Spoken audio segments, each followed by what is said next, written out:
foi vida para todos que ali estavam.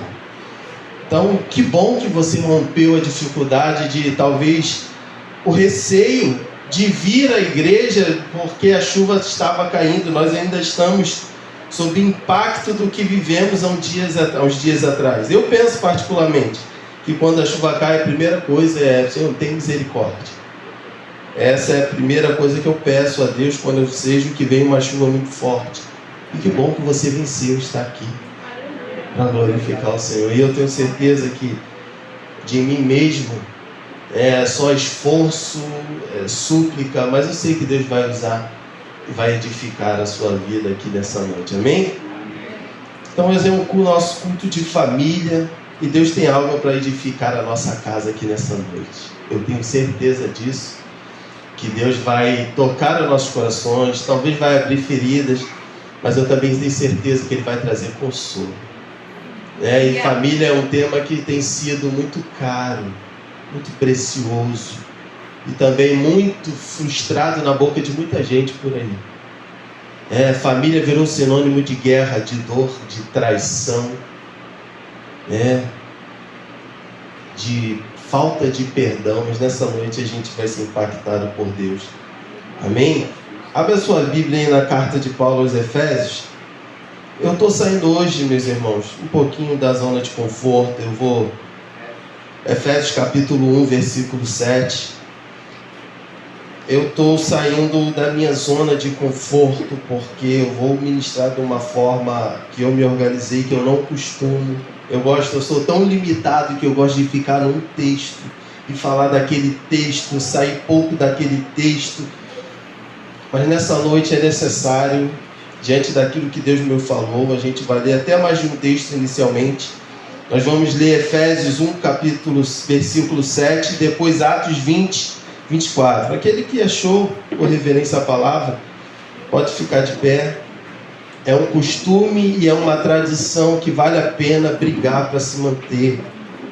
Enquanto levantamos, estamos declarando que temos reverência por essa palavra. E eu me sinto à vontade. Eu tenho certeza que ninguém aqui está esperando de mim, mas da palavra que Deus vai dar. Efésios 1, versículo 7. Todos acharam?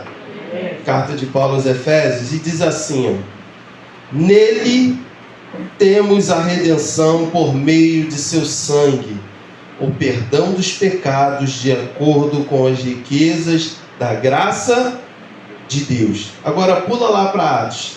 Volta um pouquinho. E abre em Atos capítulo 20, versículo 24.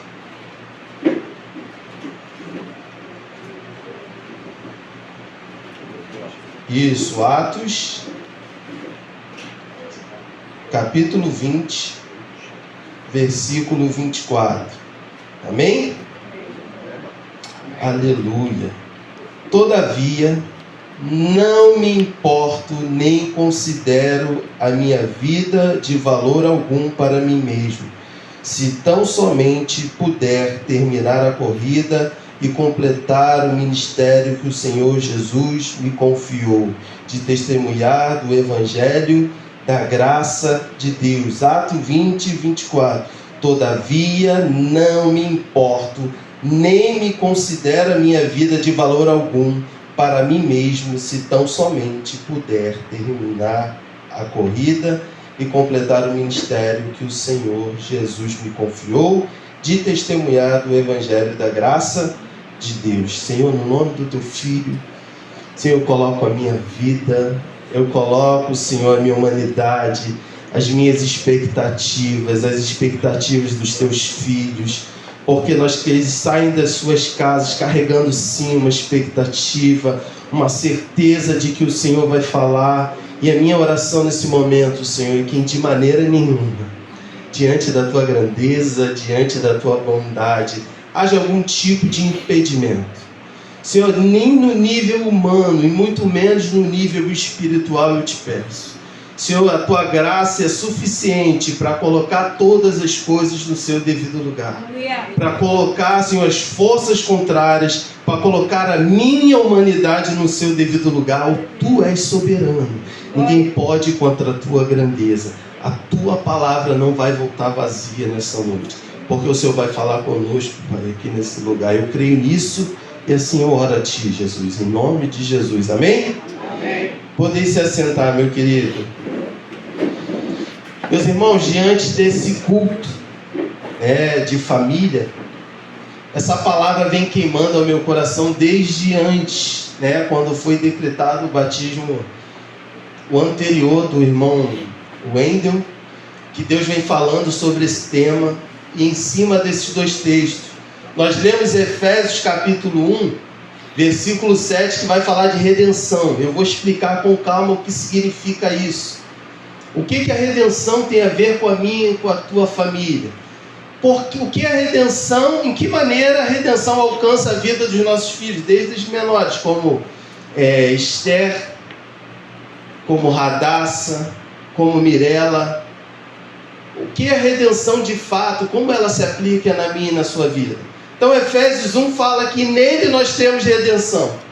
E Atos, capítulo 20, está falando de uma atitude que o apóstolo Paulo tem diante das circunstâncias.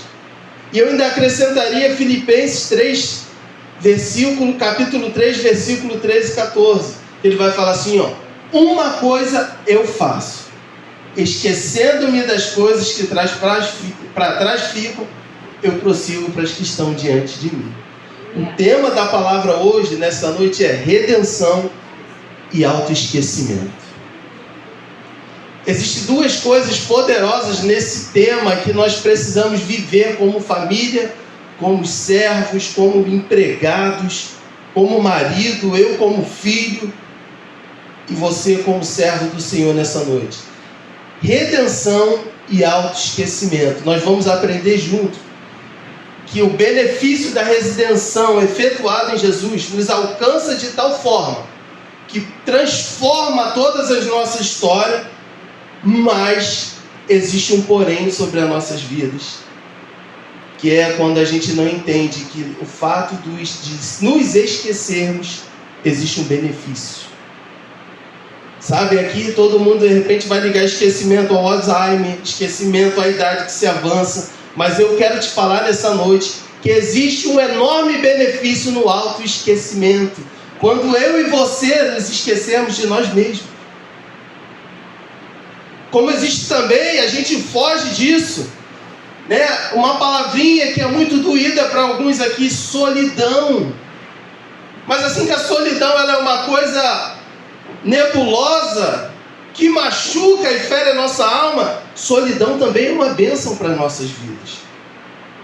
Então, se esquecer de si mesmo, nós vamos ver o quanto isso confronta e o quanto isso, se nós permanecermos na posição que Deus quer, nós seremos extremamente abençoados.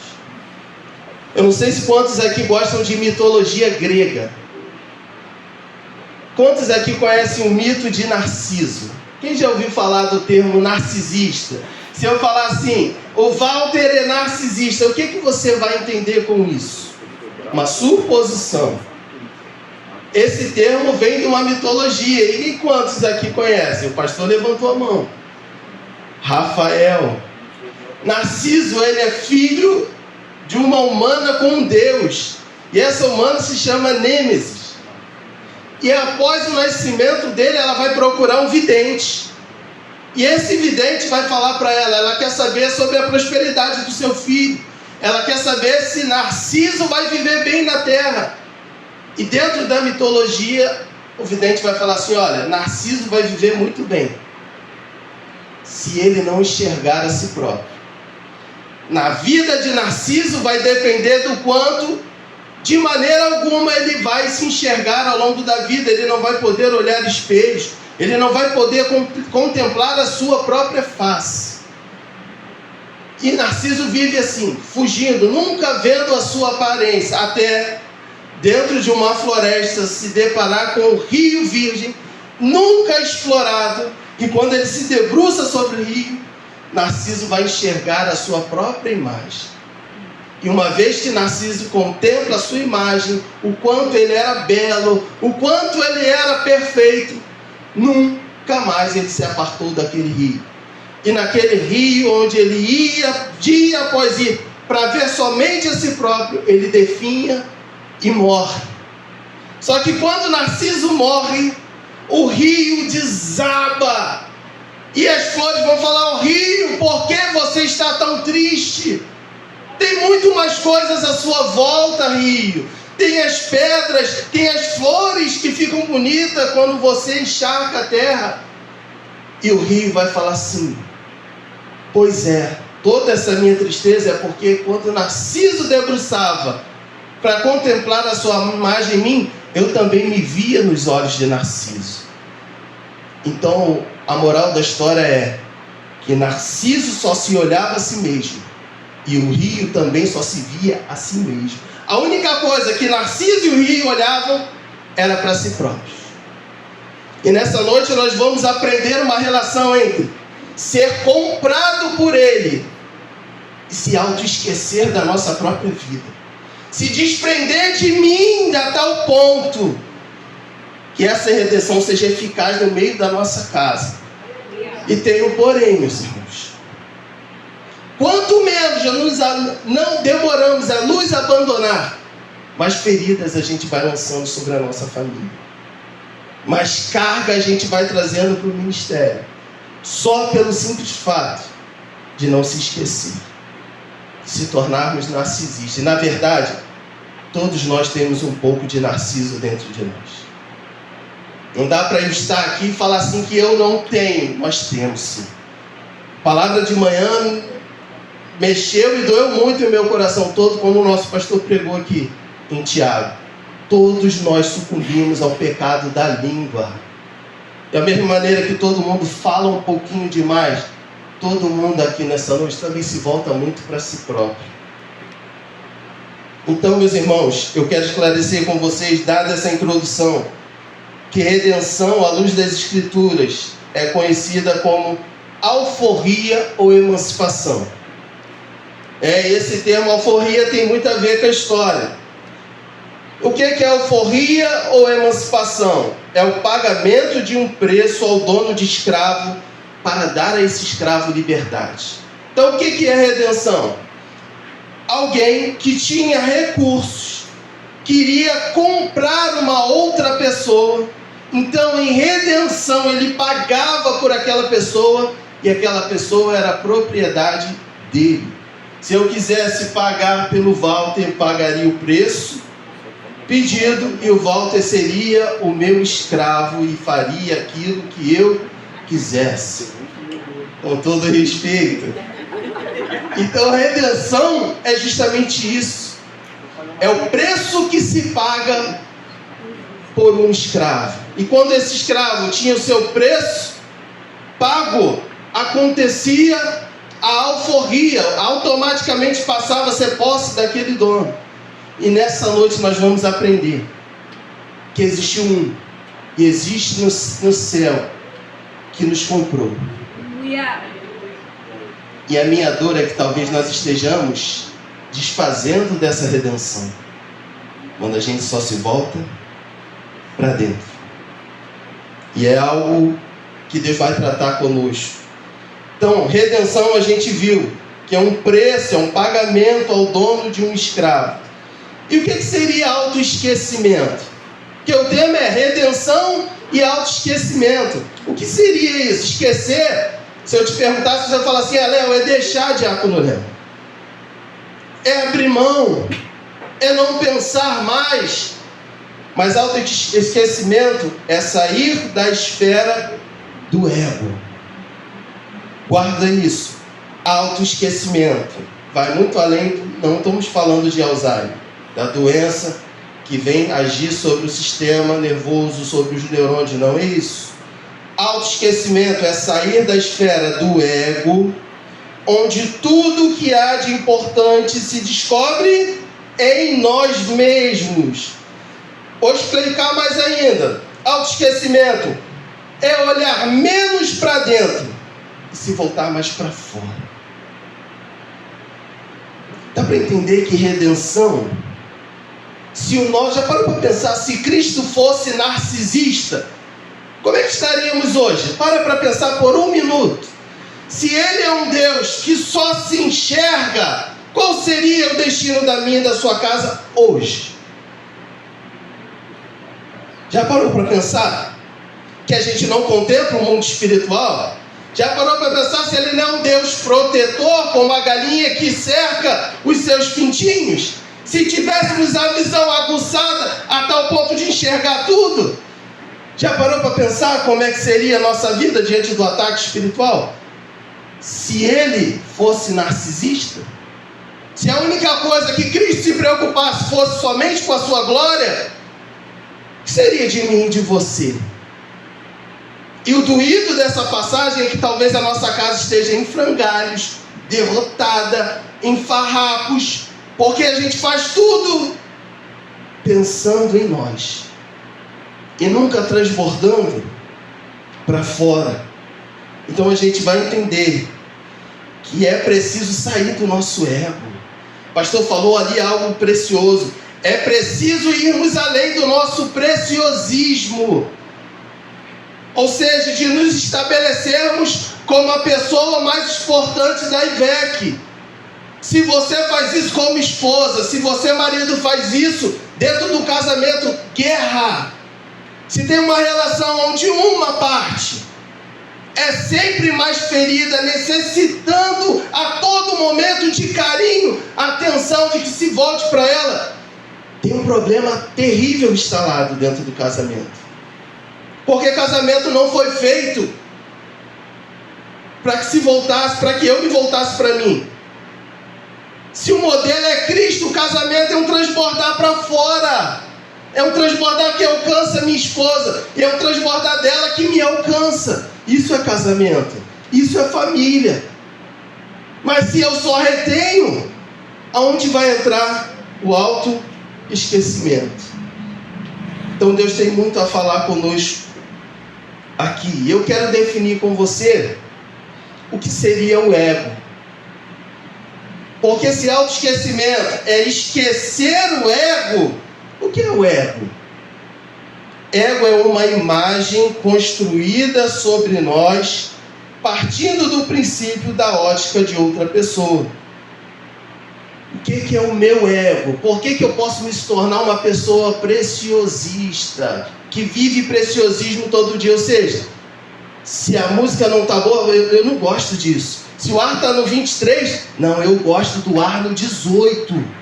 Não é no 23. Se o marido dobra a roupa, não é assim. Eu gosto que dobre de outra forma. Não, com pouco sal eu não gosto desse macarrão. Eu gosto de macarrão com muito sal. Tem que ser com muito sal. Então o preciosismo, aquele que tem muito preciosismo, ele tem uma imagem construída sobre ele que é esquisita. Então, ou seja, o ego é uma autoimagem construída a nosso respeito, e ela está aqui interna, mas é sempre da visão de outra pessoa. Quer ver um exemplo? E a gente começa a falar sobre família, a mãe. Sabe qual é a primeira pessoa que toca o ego do filho? Ainda na intrauterina, na parte intrauterina, ainda nem nasceu. A mãe tem esse poder. Olha que coisa séria, meus irmãos. Para pensar. Então, ou seja, a mãe consegue transmitir sentimentos, ela consegue transmitir palavras, e ela pode se tornar aquela criança no ventre. Tem o poder com as suas palavras de abençoar, mas também de amaldiçoar. Então o ego é essa coisa que todo ser humano carrega no seu interior, e ela é formada a partir de outra pessoa. Qual é o drama aqui que Deus vai falar muito conosco? O problema é que a gente carrega cargas do que foi falado. Mas o maior exemplo derramado sobre as nossas vidas hoje, nas nossas famílias, está tendo pouca importância no meio do nosso lar. O que foi falado, o que foi profetizado, a palavra de maldição dita é forte, dura, faz chorar sim, e dói na alma. Ninguém está falando que isso é mentira. Mas aí a gente precisa tomar um caminho aqui nessa noite. Seremos governados por isso? ou a redenção vai nos alcançar. Nós vamos viver carregado pelo trauma, de repente, a sua mãe ter tentado abortar você, das palavras de soco na barriga que a tua mãe tomou, para que você não nascesse. É essa a impressão que vai guiar todas as nossas vidas. Nós vamos viver centrados nisso, a nossa caminhada toda cristã. Porque Paulo vai falar, esquecendo-me das coisas que para trás ficam, eu prossigo, eu caminho, eu avanço. Então Efésios 1,7 ele vai falar, nele temos redenção. Redenção é um preço que você paga. Mas vamos trazer mais profundamente o que redenção toca na minha e na sua vida. Primeira coisa, que Cristo nos redimiu. Quando Ele te compra, quando Ele me compra, Ele nos redime de uma primeira coisa, da maldição da lei. Espera aí, diácono Léo, a lei é maldita? Não.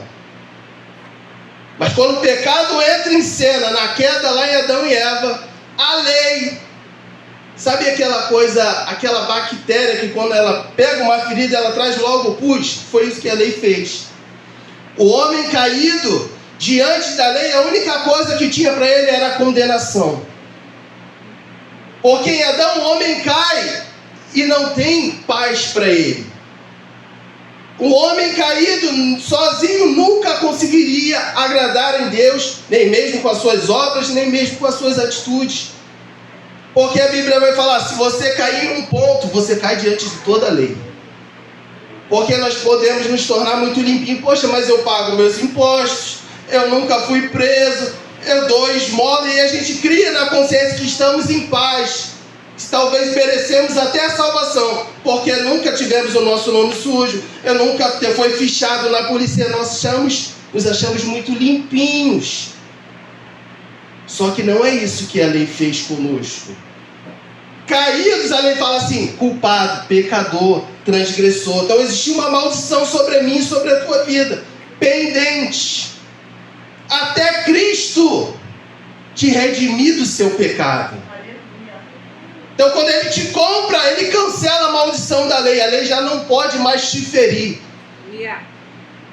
Porque a lei é tão santa diante de nós, tão podres e pecadores, que só tem um caminho, morte.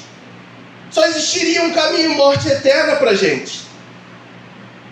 Então Cristo com o seu sangue fala assim, ó, acabou a maldição da lei. Gálatas 3:13. Cristo nos redimiu da maldição da lei, quando se tornou maldição em nosso lugar. Presta atenção. Pois está escrito, maldito todo aquele que for pendurado no madeiro. Vocês conseguiram entender? Ele nos redime da maldição da lei. Como que Ele faz isso? Se tornando maldição no meio do seu lugar. Então já temos um primeiro benefício do que é ser redimido. Esse deveria ser o nosso orgulho.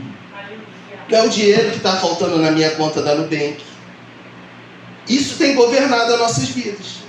É a porta fechada, é a barricada que não some. Aí estamos nos tornando os povos mais cabisbaixos da terra. Mas cadê o valor da redenção para mim e para a sua vida? Talvez as coisas não mudem. Talvez nossas famílias sofram ainda mais. E vamos fazer o que? Enfiar a cabeça na terra? Como igreja, precisamos resgatar o valor do sangue derramado, meus irmãos. A minha e a sua família precisa alcançar isso. Minha filha precisa alcançar isso. Esses dias eu estava pregando na salinha, botei o púlpito, botei as crianças e preguei multiplicação dos pães. E pregando mesmo. E falando para eles, olha, Jesus é o único que pega o pouco, dá graças. Porque você, Esther, porque você, Radassa, porque você, Ana Clara, porque você, Letícia. Sabe o que nós fazemos? Reclamamos muito do pouco que nossos pais podem dar. Achamos pouco aquilo que Deus tem nos dado, pregando para eles. Porque assim somos nós. E você tem uma adversidade ali total, porque você tem que adequar a mensagem a Radassa, aos Gustavo, que são nós, e a Esther e a Radassinha. Tu vai pregar e daqui a pouco uma se vira assim, mas o meu pé está machucado. E pregando irmãos? Pregando a multiplicação dos pães e adequando ao coraçãozinho delas também. Porque sabe uma coisa que nos foge? É possível que, como os pais, eu esteja esquecendo que a Radassa está escapando. Porque a gente tem uma visão que nos foi passada, que a criança é tão santa, que não está incluída não, na maldição da lei não.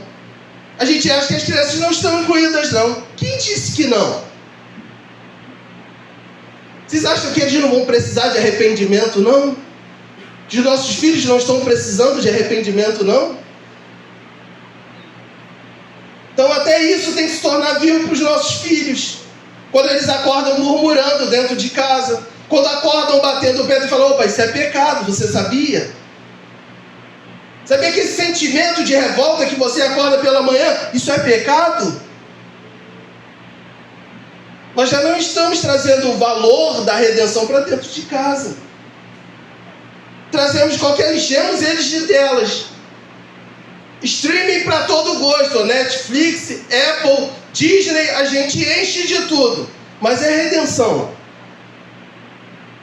E a realidade que eles precisam saber, que eram eles que estariam ali no madeiro, assim como eu e você, como maldito.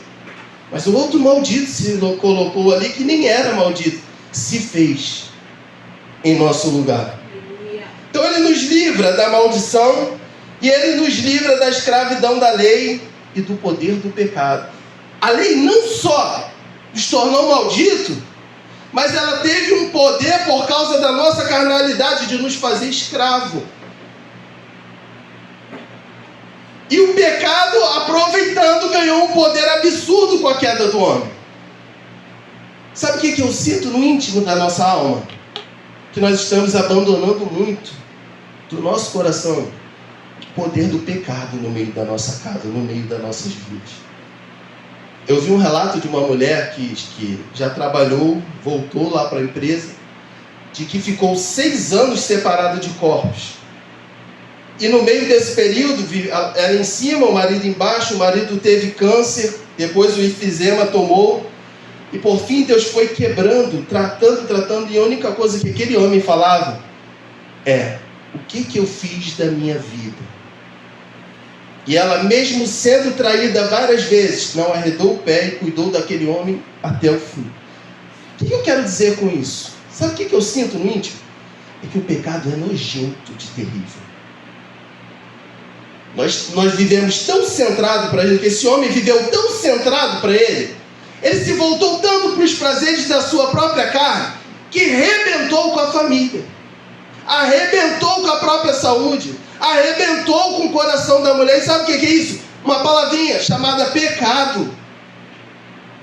E ela já não assusta mais a minha família nem a sua. Ela se tornou banal no meio da nossa casa. E como o marido e a mulher já não se atentam, os filhos já não estão se atentando, o poder destruidor do pecado. Para pensar, qual é a raiz última do teu sofrimento? Já parou para pensar?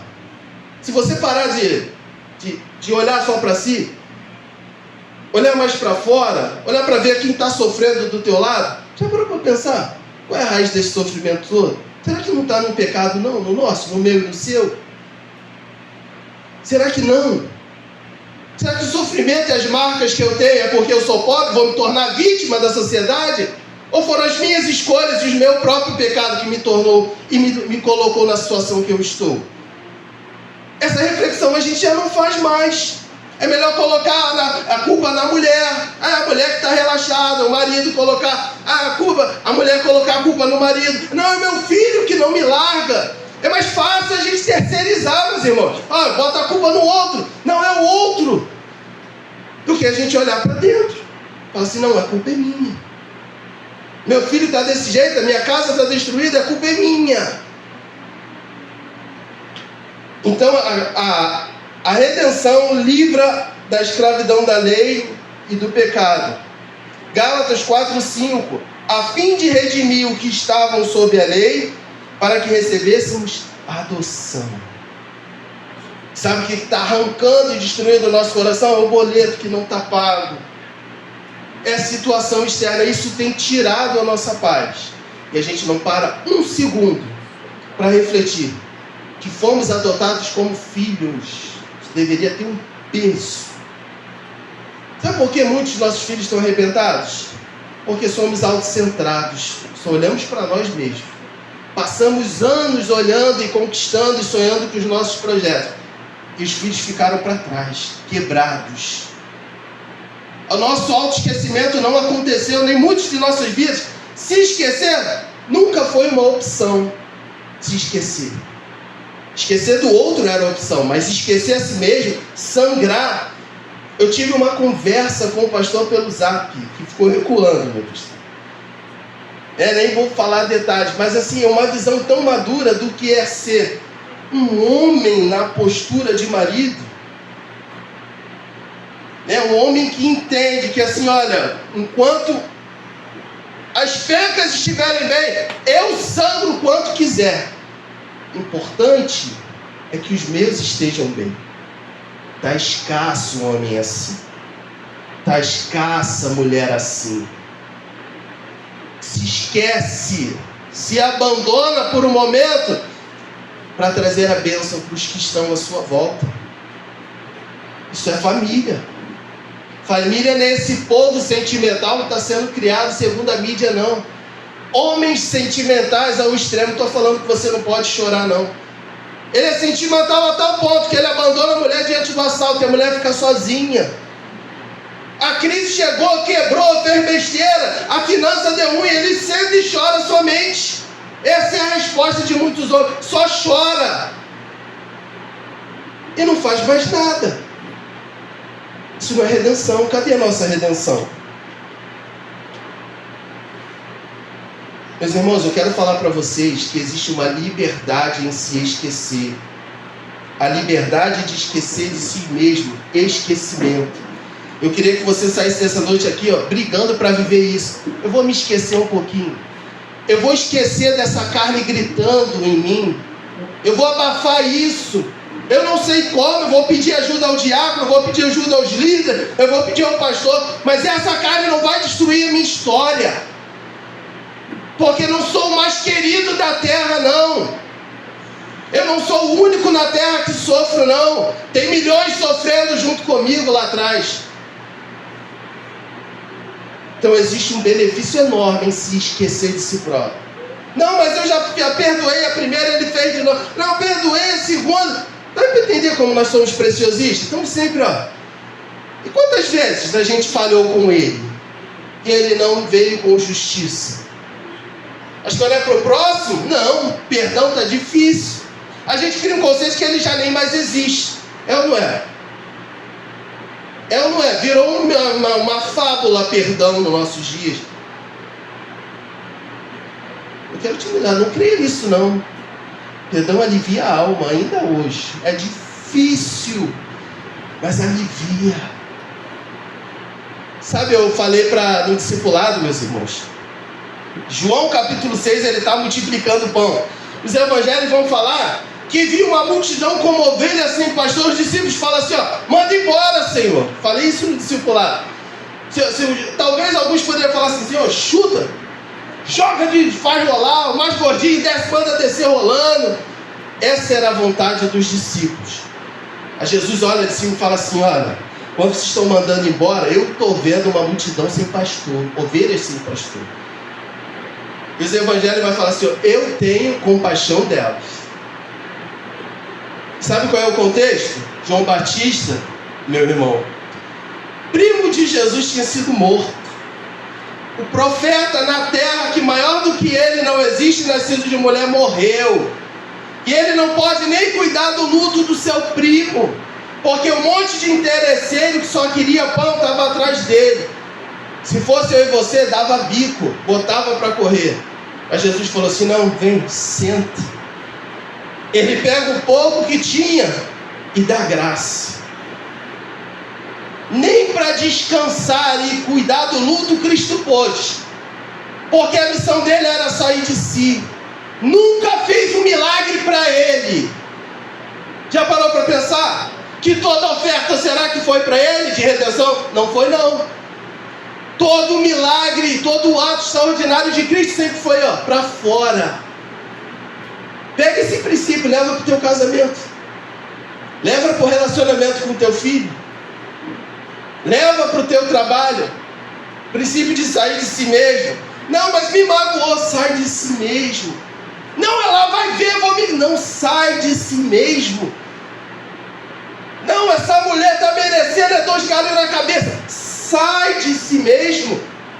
Para de olhar um pouquinho só para a sua própria vida. É o que o Cristo me ensina quando multiplica pão para um monte de interesseiro. Além do pão, quando a gente vai ver a crucificação, quando pegam fel, e alguns evangelhos vai falar que vão pegar uma esponja, um caniço, com uma esponja embebida em vinagre. Quantos sabem o que é isso de verdade? Os romanos sentavam no banheiro público um dentro do outro, do lado do outro. Existia um vácuo quando eles sentavam em uma recipiente com vinagre. Eles empegavam aquele pano ali com vinagre e limpavam as partes após fazerem na sua necessidade. Vocês acreditam que era isso que eles deram para Jesus beber em vinagre? Se ele é narcisista, em pavio curto como eu e você, tinha descido da cruz e aberto o chão, engolido a terra, fácil. Se fosse esquentado como muitos de nós, eu não suporto afronta. Se ele fosse como muitos de nós, estaríamos no inferno hoje. Aí sabe o que ele vai fazer? Pai, perdoa. Olha que nível de autoesquecimento, meus irmãos. Ele é Deus, cheio de glória. Botava uma ordem, descia arcanjo, querubim, descia tudo e acabava com a festa. Botaram um pano onde os moradores limpavam as suas necessidades, para ele beber vinagre. E ele ainda consegue transbordar. No mínimo, isso deveria nos deixar com vergonha da atitude que a gente tem cometido dentro da nossa casa. Que a nossa casa está perecendo porque a gente não se abandona, a gente não se esquece. Não, mas eu estou certo. Quem tem que reconhecer é ele, é ela. Esse é o sentimento que tem povoado as nossas casas, meus irmãos. Infelizmente. Na tentação, já parou para pensar que na tentação transforma Jesus com fome? Pega, pastora, pega essas pedras e transforma em pães. Sabe quem é Satanás? Sabia que ele era Deus, sabia que ele era o Messias, mas Satanás estava tentando para ver se ele negava aquilo que o céu falou. O céu falou: esse é o meu filho amado em quem eu tenho prazer. Nem no momento de mais dificuldade ele pega a pedrinha e transforma em pão francês para ele comer. Nem ali ele faz algo por ele mesmo. Nunca fez algo por ele mesmo, sempre visando glorificar o Pai e transbordar sobre as nossas vidas. E não dá para a gente crescer no ministério, não, se a gente tendo a mesma atitude. Esses dias eu conversava com a Lívia, né, e a gente falava sobre mortificação. E eu falei: poxa, Livinha, enxerga ali mortificação de uma outra ótica. Sabendo que você estava morta e ele te revivificou, e hoje nosso único trabalho é reagir ao amor. E reagindo a esse amor, fugindo do pecado, vivendo melhor para a glória dele. Então, no momento que a gente está em perrengue, tentado, guerra para todo lado, a gente fala: por que eu tenho que sofrer isso? A gente só fala de si. Olha, no momento de perrengue mesmo, que a tua carne estiver tremendo, olha para a oferta derramada, para a redenção. E você vai perceber que no sangue de Jesus é possível vencer o pecado. No sangue de Jesus é possível abrir mão da ira. Porque muitos de nós estão merecendo a mesma cabeça sendo decepada. Aos nossos próprios olhos, a gente acha isso. A gente tem prerrogativa para ser duro. Mas será que é isso que Deus está requerendo da gente? É só dureza? Então, meus irmãos, infelizmente nós somos uma geração de ego inchado ou dolorida. A irmã Patrícia vai se lembrar de Acorisa Patrícia. Eu tenho um livrinho fininho chamado Ego Transformado. E esse livro vai falar que ou o nosso ego, ele é dolorido demais, sensível demais, ou ele se acha o grandão de São Mateus. Ou seja, ou a imagem que você tem, uma autoimagem fraquinha, fracassada, aquela imagem bem xoxa, ou você se acha o tal. Não, eu mereço pregar porque eu estudo a palavra. Deus tem que me dar essa oportunidade. Ou você fala assim, tá amarrado, pregar jamais. Eu sou um zero à esquerda. Então, existem esses dois tipos de ego. Ou você é muito sensível, dolorido, um ego doído, tudo te fere. A palavra é sempre para você. Você está sempre se martirizando. Você é um coitado da IVEC, ninguém vai te visitar. Os pastores não foram na sua casa. Você é um coitado. Ou você é aquele, eu não preciso nem da oração, da intercessão dessa igreja. Eu não preciso nem da intercessão dos meus pastores. Ou você é um, ou você é outro. A grande questão é que os dois são totalmente destrutivos para as famílias. Se você é sensível demais, você está destruindo a sua casa. Se você é aquele que tem uma visão deturpada de ser um gostoso, não, eu sou um lindão, você está destruindo a sua família também. Das duas formas. Então, nessa noite, o que nós precisamos é de um ego transformado pelo sangue derramado. Aleluia! É isso que Cristo tinha. Dando esponja suja, ele fala assim, perdoa-se. Não era da boca para fora, não. Tá? Aí você vai falar assim, só ele pode tomar essa atitude. Não, é possível para mim e para você. Porque Paulo vai falar assim, ó, uma coisa eu faço, esquecendo-me das coisas que para trás ficam. O que ele está querendo dizer quando ele fala assim, ó, eu me esqueço do que ficou para trás? Tu acha que Paulo ficava remoendo os pecados? As afrontas sofridas? Quando ele chegava segunda-feira, ele lembrava da afronta. Na terça, ele lembrava também. Na quarta. Aí hoje, ele escreve uma palavra para mim, falando para você que esquecia. Ele é mentiroso? Ou ele conseguiu? Se ele conseguiu, ele era um fantasma, não era humano? Porque eu e você não estamos conseguindo perdoar? Quem está falando a verdade, meus irmãos? As Escrituras ou você que não acredita mais no ato de perdão? Quem é o mentiroso da história, meus irmãos? A palavra. E nessa história, de dois lados, eu fico com a palavra. Eu sei que é algo, se esquecer de uma dor sofrida, é complexo, mas é possível. Esquecer de uma infância de abandono que marca a tua história, é doído? É doído. Talvez precise de uma terapia, talvez precise. Mas é possível se livrar dessa dor. É possível. Então, meus irmãos, como eu disse, se você é uma mulher ou você é um homem autocentrado, com certeza, hoje estão aqui, se a sua mãe, ou o seu pai, ou a minha mãe, ou meu pai, ou eu na vida da minha filha, for um homem, se eu conseguir ser um homem que não consegue se esquecer, eu estou prejudicando a vida dela. Porque o espelho dentro de casa da Radassa sou eu e a mãe dela. Se ela enxergar em mim, na Valquíria, duas pessoas narcisistas que não conseguem abandonar a si própria, qual é o destino dela? Qual é o destino da sua família, dos seus filhos? Se você não esquece as dores que você sofreu. Você não está procurando ajuda para se livrar desse trauma sofrido lá no passado. Sabe, eu conheço pessoas que perpetuam, e isso bem próximo a mim, pecados na área sexual, porque não esquece o abuso sofrido lá fora. E olha, abuso não é só contra as meninas e as mulheres não, tá? Existem homens que foram abusados, despertados muito cedo para a questão sexual, muito cedo. Tem reflexos hoje. Então esse homem foi despertado, foi sexualizado muito cedo hoje. Hoje vai ter que aprender a se esquecer. Porque se não esquecer, não tem família saudável que perdure diante de traição, diante de pulada de ser, diante das nossas guerras. Não tem.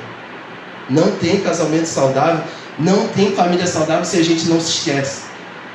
Sabe o que eu vi hoje? Um testemunho para mim ali, enquanto eu via a dona Wanda, a diaconisa Wanda chegar. No meu coração eu falei assim, pô, Senhor, se eu tenho, não que falte ajuda. Um carro eu buscava todo dia. Porque para mim é uma referência de uma serva na terra. Perdeu um filho, um homem tremendo nessa terra. Perdeu esposa. Mas sabe qual é o fundamento dessa mulher? É Cristo. Ela está de pé. Sabe o que é o exemplo disso? Ó, poderia estar se vitimizando num sofá, numa cama. Ah, porque Deus, eu sou a pior. Não, está de pé, gente. Você não consegue, eu e você não conseguimos fazer o mesmo, não? É isso, veio um tapa que a gente não esperava. A gente vai acabar o mundo mesmo para mim e para você. Acabou mesmo a esperança. Não dá para a gente romper, não. E avançar, não. Eu nem sei o que é isso. Eu sei que é perder um pai. Perder um filho, amar, não sei. E ela é a única? Não, inúmeras mulheres. Deus recolheu os seus filhos. Sabe, a gente precisa parar de olhar. Sabe o que nós somos? A geração do selfie. Ó, aqui eu estou no selfie. Não estou nem aí para vocês. O que importa é a imagem que está vindo aqui. Ó. Nem eu colocar, nem precisa. Eu pedi a Júlia para colocar um vídeo. Depois botem lá. Black Mirror, episódio Queda Livre. Eles trabalham com suposições do futuro. No futuro, segundo a série, a autoimagem vai ser tão importante que você não consegue viajar de avião se o teu ponto não for lá em cima. Você não consegue comprar, você não consegue trabalhar. Ou seja, aí ela vivia, acordava de manhã e ela assim, ó. Porque quanto mais suposta felicidade a mostrar, mais um número ia lá em cima. E somos essa geração, a geração do selfie. O que importa? A minha imagem. Opa! O que importa numa viagem? O que precisa para as nossas viagens em família fazer sentido? Tem que postar a situação, senão parece que fica vazia a nossa viagem. E a gente precisa alimentar o nosso perfil. Se não formos reconhecer, nossa, que lugar maravilhoso, nossa, eu queria estar aí. Nós somos essa geração do selfie. Tem cheio de gente precisando aí, mas olha, eu estou olhando para mim mesmo. Infelizmente nós somos essa geração. A geração que só se vê. Estou nem aí para o outro. Ó, é para dentro. Quem não sabe que o meu calo aperta sou eu, né? Os pastores não. A gente se acha dono da visão, dono do entendimento. A gente acha que manobra essa igreja com o nosso entendimento. Não fomos experimentados, não passamos pelas guerras que eles passaram e achamos que quem poderia governar essa igreja fomos eu e você. É isso que a gente pensa. Se fizéssemos aqui, eu e você faríamos melhor. Precisamos esquecer um pouquinho da gente, daquilo que a gente acha que sabe, meus irmãos, de coração. Porque dessa forma a igreja nem subsiste na face da terra. Não falo só da IBEC, não. No geral. Aqui eu quero te dar uma direção. Nós não podemos existir somente para alimentar o nosso perfil. O que quer dizer isso? A tua história não é só se voltar para aquilo que você precisa, não. Nem que eu preciso, não. Se eu for o marido que existe num casamento só para alimentar os meus desejos e o que quero, não é casamento. Não é casamento. Sabe, existe aqui Silvinha, Lívia. Então, seja, ou entramos como maduros nessa instituição chamada casamento, ou seremos eternas crianças, mimadas que só têm olhos para si próprias. Não é o que eu quero, gente. Ou seremos adultos ou seremos crianças eternamente. Se a única coisa que eu o Wendel enxergar é ele mesmo, vai ser uma eterna criança. Onde é que ele vai sangrar? Pela Rayane e pela Mirella, se ele só enxergar ele mesmo? Nunca. É um exemplo, tá bom, meu? Então cadê os heróis de dentro de casa, de carne e osso, que choram quando está faltando, mas enxuga as lágrimas para deixar os de casa em paz, confiante de que o amanhã vai ser melhor. Aleluia. Porque é isso que ele faz. Ele não nos deixa em desespero, não. Ele vai falar assim, ó, no mundo tereis aflição, mas tem de bom ânimo. Ele fala assim para mim, para você, calma, eu venci. Você vai vencer também. Então, meus irmãos, quanto mais autocentrados, menos efeito tem uma redenção sobre as nossas vidas. Na verdade, todo redimido, uma prova real que nós fomos redimidos, é quando a gente consegue se esquecer. Esse é um ponto importante. Pode rodar, dar pirueta, falar 700 palavras em línguas. Se não consegue se esquecer, não tem redenção. Eu dou cambalhota mortal, mas não se esquece. Você é a única pessoa que importa dentro do casamento, no ministério. Então nós não somos espirituais. Estamos em apuros. E aí tem uma pergunta, o que é que nós estamos se tornando? Quem somos eu e você? E eu concluo. Mateus capítulo 16, por favor. Versículo 22.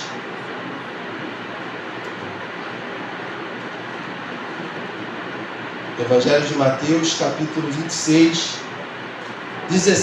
Mateus, capítulo 16, versículo 22.